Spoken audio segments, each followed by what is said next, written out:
Hello viewers, మరి ఈరోజు క్లాస్లో మనం మైక్రోసాఫ్ట్ ఎక్సెల్లో ఒక మంచి షార్ట్కట్ గురించి అయితే తెలుసుకుందామండి.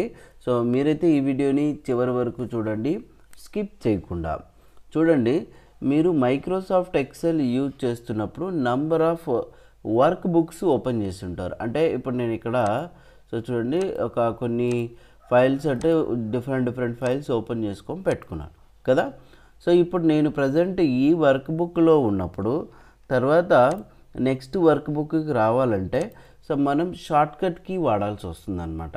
ఓకే, సో ఇప్పుడు జనరల్గా అయితే చూడండి, మనం ఇక్కడ క్లిక్ చేయాలా, తర్వాత మరి ఇక్కడ క్లిక్ చేసుకుంటూ రావాలి.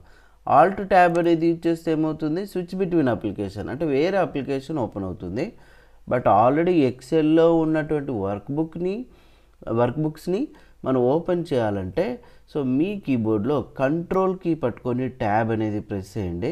సో చూడండి, సో ఇది వర్క్ బుక్ వచ్చిన రిజల్ట్ అనేది. మరి అగైన్ కంట్రోల్ ట్యాబ్ ఇచ్చేయండి, ఎస్టీడీ అనేది ఇచ్చేసింది. మరి కంట్రోల్ ట్యాబ్ మరి ఇంతకుముందు. సో ఇప్పుడు నేను 3 వర్క్ బుక్స్ ఇక్కడ ఓపెన్ చేశాను కాబట్టి సో 3 వర్క్ బుక్సే మనకు సైమల్టేనియస్గా మీరు కంట్రోల్ ట్యాబ్ యూజ్ చేస్తున్నప్పుడు వస్తాయన్నమాట. Again control shift tab press చేస్తే ఏమవుతుంది, రివర్స్.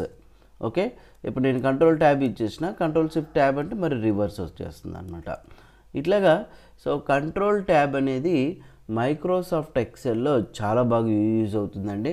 మీరు number of work books open చేసినప్పుడు ఇమ్మీడియట్గా ఈ షార్ట్కట్ కీతో మీరైతే వర్క్ చేసుకోవచ్చు. అట్ ద సేమ్ టైం మీరు ఇక్కడ ఏదైనా గూగుల్ క్రోమ్ ఓపెన్ చేసినప్పుడు కూడా అంతే, చాలా ట్యాబ్స్ అయితే కనిపిస్తాయి కదా మీకు. ఓకే, సో కంట్రోల్ ట్యాబ్ అనేది నేను ఇప్పుడు యూజ్ చేశాను అనుకోండి. సో చూడండి, ఇక్కడ మనకు ఆ ట్యాబ్స్ అనేది ఆటోమేటిక్గా మూవ్ అవుతుంది, నేనైతే క్లిక్ చేయడంలా, రైట్. సో ఇట్లాగా గూగుల్ క్రోమ్లో కూడా ఈ షార్ట్కట్ కీ అనేది యూజ్ చేసుకోవచ్చు. బట్ ఎక్సెల్ యూజ్ చేస్తున్నప్పుడు అయితే మాత్రం మనకి ఇది చాలా బాగా ఉపయోగపడుతుందండి. ఓకే, సో మరి మీకు కానీ ఈ వీడియో నచ్చినట్లయితే తప్పకుండా లైక్ చేసి షేర్ చేసి, ఇంతవరకు మా ఛానల్ని సబ్స్క్రైబ్ చేసుకొని వాళ్ళు సబ్స్క్రైబ్ చేసి బెల్ ఐకాన్ అయితే యాక్టివేట్ చేసుకోండి. Thank you.